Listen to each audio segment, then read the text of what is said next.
Hey everyone, my name is Elisa Covington, a real estate investor and coach in the San Francisco Bay Area. I just sold this flip. We sold it very quickly in 1 week, and we sold it for $100,000 over asking price. So I'm going to take you over there to show you what we did and also my 5 tips to sell your home for top dollar.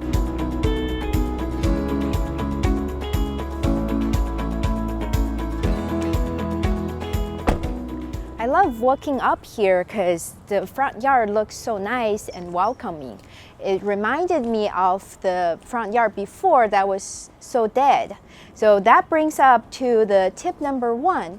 It's really to enhance your curb appeal because that's the first impression that the buyers will have on the house. What are a few ways you improve the curb appeal? So first, you can repaint the exterior. A lot of times, older homes have really tired exterior paint, and that drags down the curb appeal. So here, we use this white color and dark gray, very contrasting colors to bring out the architectural features of the home. And then for the landscaping, we usually use fresh sod or artificial turf to add color, and then close to the house we do some small plants and mulch so that there's more variety and also it looks very welcoming. Elisa, do you do anything with the front area here? This front area is really important because when buyers walk up to the front door, this is what they see the first, and we usually replace the front door. So in this case, we use this door with multiple lights to really give this home a contemporary look. And then we painted the front steps. It was bricks and kind of a reddish color before, so we made it this neutral gray color so that it fits into this updated look. So what's the first thing you do with a home before you sell it? You want to do a deep cleaning because after construction there's going to be debris, and you really want to make the home spotless with a deep cleaning so that when buyers come through the house they have a pleasant feel. So the deep cleaning I'm talking about is not a regular cleaning that you're thinking about when you clean your house, because we want to really get into all the nooks and crannies. For example, the top of the windowsill and the inside and outside of the window and on top of the baseboard. You want to make sure that wherever the buyer touches, they don't see any dust. And then inside the kitchen, you want to make sure that all your appliances, the inside and outside, are all cleaned as well. So here, all these appliances are new, so we didn't have this problem, but if you have used appliances, you really want to take care of that. So step 3 is inspections. What all goes into an inspection?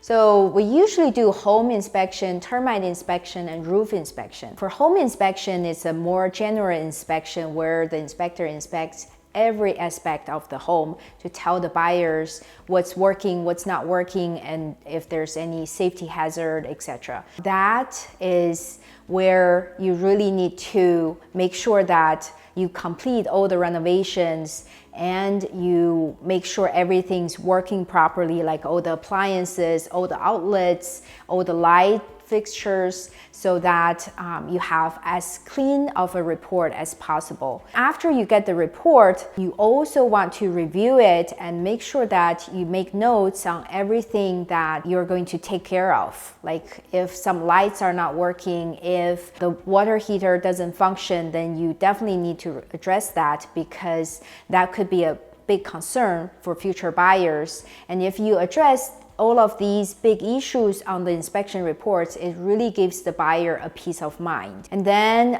you go into the termite inspection. That's where the inspector will look at all the termite damage on the house, like water damage or termite damage. On that inspection, usually you see some like dry rot that's described, or like stuff in the attic or crawl space that can be pointed out. You want to take care of anything that can affect like safety or anything that could have make the buyer concerned about the longevity of the home. The roof inspection basically tells you whether the roof is in serviceable condition and how long it can last.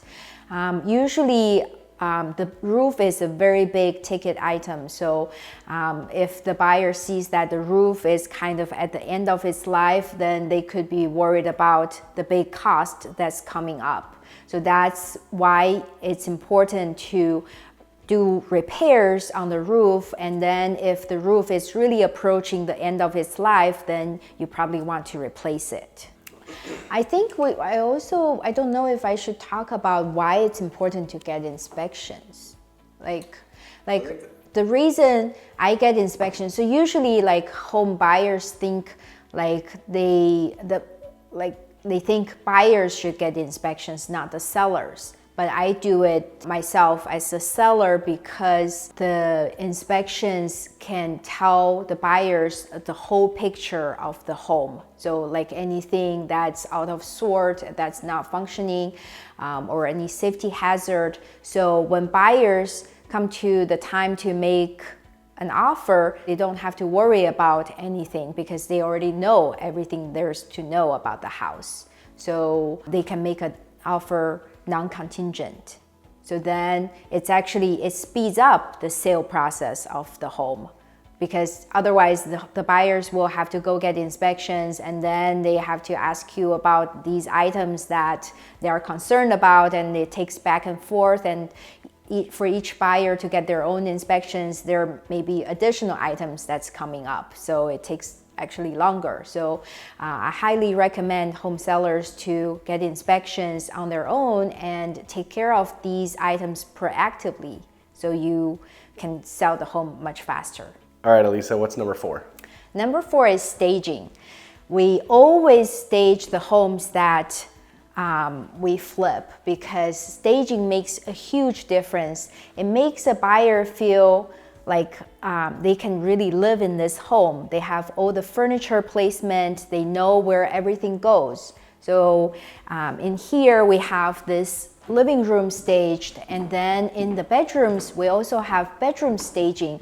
In the bedrooms we put bedroom furniture in, so the buyers can understand how big of a bed they can fit in here, if they can have nightstands or other furniture in the bedroom too. And even in the bathrooms, there's small decor items that can make a home feel more homey.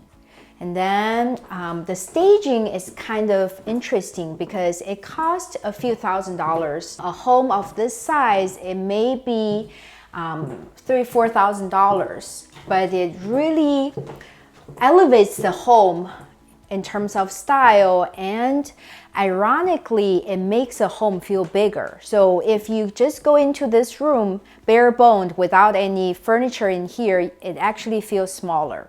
It's kind of weird. When it comes to staging, do you keep an eye out for certain styles and designs that people use? Yeah, so the staging really needs to fit the style of the home. Like here we have a contemporary style home, and that's the kind of the style that we went for in this renovation. So the staging furniture here is also contemporary and transitional. If you have an older style home, like a Victorian style home, then you may want to use furniture that's a little more old-timey. Number 5 is marketing. Before you put a house on the market for sale, you really want to make sure that you have professional photos taken. Sometimes I see on the MLS that some homes have this really dark photos that are taken by an iPhone, and the angles are weird, and then the lighting's weird, and then sometimes they use vertical photos that don't really show the entire space, and I feel really bad for the home sellers because definitely it's hurting their listings. So every time before we put a house on the market for sale, we make sure that we put the house in the tiptoe shape so that the buyers can see it in the best light, and also we hire a professional photographer. It doesn't cost a lot of money, maybe like a couple $100s. The top level photographers cost maybe $1,000.